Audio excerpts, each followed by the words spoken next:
प्रदेश Congress committee द्वारा दूसरे दिन भी संकल्प शिविर का आयोजन किया गया। इसके तहत रायपुर ग्रामीण, रायपुर दक्षिण और धरसीवा विधानसभा में शिविर लगाया गया। इस अवसर पर सीएम भूपेश बघेल और पीसीसी अध्यक्ष दीपक बैज सहित कई नेता शिविर में पहुंचे, जहां बूथ को लेकर मोर्चा संगठन के सभी पदाधिकारी के बीच चुनाव को लेकर चर्चा की गई। इस अवसर पर सीएम बघेल ने संकल्प शिविर की जानकारी देते हुए कहा कि वक्ताओं द्वारा मोर्चा संगठन और बूथ लेवल के कार्यकर्ताओं को बूथ मैनेजमेंट के बारे में ट्रेनिंग दिया गया। साथ ही कांग्रेस की उपलब्धि और योगदान को आम जनता तक पहुंचाने के लिए रणनीति बनाई गई। उन्होंने बताया कि तीनों विधानसभा क्षेत्रों के सभी बूथों से कार्यकर्ता शामिल हुए। इसके चलते ये आयोजन शानदार रहा। उन्होंने कहा कि हमें जिम्मेदार बनना है और पूरी जिम्मेदारी के साथ बूथों पर जाना है। संकल्प शिविर आज दूसरा दिन, और दूसरे दिन में आज धरसीवा विधानसभा, उसके बाद रायपुर ग्रामीण और फिर रायपुर दक्षिण, 3 विधानसभा आज संकल्प शिविर होगा। बहुत शानदार आयोजन, सभी बूथ से हमारे साथीगण आए थे, सेक्टर जोन के सब पदाधिकारी और सभी मोर्चा संगठन के सब साथी उपस्थित थे, और जिसमें अनेक विषय पे हमारे वक्ताओं ने जानकारी दी किस प्रकार से बूथ मैनेजमेंट करना है और विषयों को लेकर हमारी उपलब्धि और हमारे योगदान को लेकर हम लोगों को मतदाता के बीच में जाना है। सीएम बघेल ने कांग्रेस के राष्ट्रीय अध्यक्ष मल्लिकार्जुन खड़गे के छत्तीसगढ़ दौरे के बारे में कहा कि 13 अगस्त को राष्ट्रीय अध्यक्ष छत्तीसगढ़ आ रहे हैं। इस दौरान जांजगीर चांपा जिले में उनके द्वारा भरोसे का सम्मेलन कार्यक्रम को संबोधित किया जाएगा। कांग्रेस के सभी नेताओं और प्रशासनिक अधिकारियों द्वारा सभा स्थल का निरीक्षण पूरा कर लिया गया है और ये सम्मेलन आगामी विधानसभा चुनाव में कांग्रेस की जीत के लिए बहुत ही अहम रहेगा। खड़गे जी आ रहे हैं, भरोसे का सम्मेलन, हमारे राष्ट्रीय अध्यक्ष आ रहे हैं, हमारे राज्यसभा में कांग्रेस विधायक दल के कांग्रेस सांसदों के नेता हैं और बड़ी तैयारी चल रही है। अध्यक्ष जी, विधानसभा अध्यक्ष जी सब लोग गए थे, मंत्रीगण भी गए थे तैयारी देखने, और कल खड़गे जी आएंगे। बहुत ज़बरदस्त सम्मेलन होगा।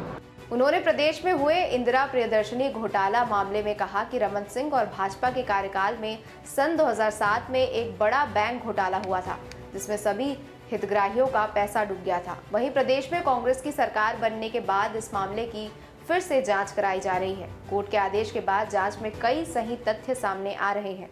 उन्होंने कहा कि सभी हितग्राहियों का एक एक पैसा वापस होना चाहिए और गुनहगारों को सजा होनी चाहिए। रमन सिंह के कार्यकाल में ये घोटाला हुआ 2007 में, लेकिन सबका पैसा डूब गया हितग्राहियों का। और अभी जब कोर्ट का आदेश हुआ कि फर्दर इन्वेस्टिगेशन करना है और हमारे पुलिस के अधिकारियों ने, कर्मचारियों ने जब जांच शुरू की, अब वो सही तथ्य सामने आ रहे हैं। मुख्य उद्देश्य तो ये है कि बैंक के पैसा जो आम जनता का पैसा लगा हुआ है, मेहनत कड़ी कमाई जो पैसा लगा हुआ है, और सबसे ज़्यादा दक्षिण विधानसभा का है, तो वो पैसा उन लोगों को वापस मिलना चाहिए और जो षड्यंत्रकारी हो जेल जाना चाहिए।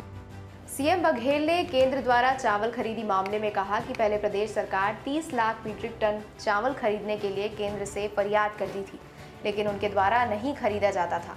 वहीं अब अन्य राज्यों और विदेशों में अनाज की कमी होने पर केंद्र सरकार 86 लाख मीट्रिक टन चावल खरीदने की बात कर रही है, ताकि अपने साथियों को लाभ पहुंचाकर भारी दामों में अनाज को विदेशों में बेच सके। जब हम लोग 30 लाख मीट्रिक टन चावल खरीद लो करके जाते थे पूरे मंत्रियों के साथ, अधिकारियों के साथ, तो मना करते थे। आज 86 लाख मीट्रिक टन दे रहे हैं। उसके पीछे उद्देश्य ये है कि देश में और देश के बाहर अनाज की बड़ी कमी हो गई है, और जब कमी हो गई है तो ये सब पूरे अनाज खरीद लेना चाहते हैं, और उसके बाद जो उसके मित्र हैं वो बाहर में पैसा कमा के बेचेंगे। उन्होंने संसद में अविश्वास प्रस्ताव पेश करने के मामले में कहा कि संसद में केवल मणिपुर हिंसा मामले को लेकर अविश्वास प्रस्ताव लाया जा रहा था, लेकिन पीएम मोदी ने 97 मिनट तक मणिपुर के मामले में कोई बात नहीं की। मोदी 2.25 घंटे तक भाषण देते रहे और हंसी ठिठोली कर खिल्लियां उड़ाते रहे। इससे साफ होता है कि केंद्र सरकार मणिपुर मामले को लेकर कितना गंभीर है। जब अविश्वास प्रस्ताव केवल मणिपुर पर था तो 97 मिनट तक के प्रधानमंत्री जी मणिपुर के बारे में चर्चा नहीं किए, जबकि मूल जो अविश्वास प्रस्ताव है उसका विषय मणिपुर में जो ज्वलंत विषय है, जिसके बारे में कोई भाषण नहीं, 2.25 घंटे तक भाषण देते रहे, हंसते रहे,